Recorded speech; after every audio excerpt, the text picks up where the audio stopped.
Hello, my name is Desiree White and I am a property manager for Sacramento Delta Property Management.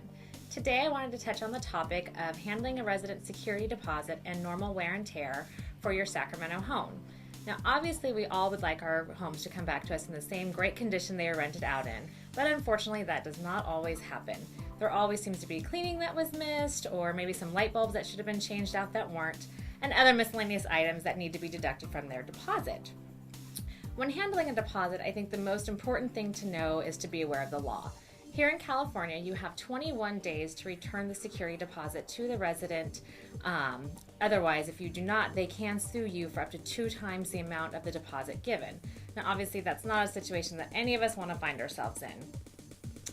Also, when you walk a house after your resident has moved out, it is kind of hard to decide what should and should not be charged to a resident.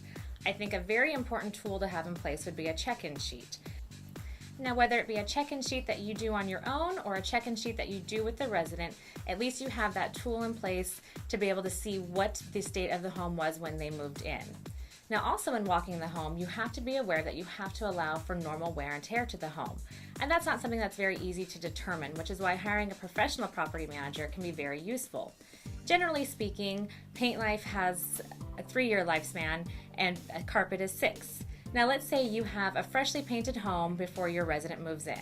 That resident moves out after a year, and as you go through the home, you see that there's quite a few spaces that need to have some touch-up paint done, maybe some nails are left in the wall that need to be taken out and filled in, and your first inclination is that you want to charge the resident for the entire amount because after all, they had a freshly paint job when they first moved in. However, you cannot do that. You have to be aware that you need to give them that 1-year wear and tear credit. Now, being able to decipher what portion of the bill should be charged to the resident is something that we as property managers do on a daily basis.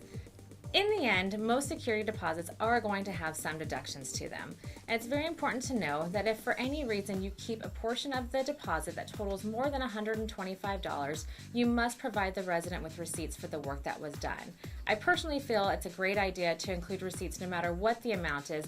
That way it eliminates any confusion on where you got the charges and how you were deducting their deposit. Thank you for listening today, and I hope this is very useful and informative to you.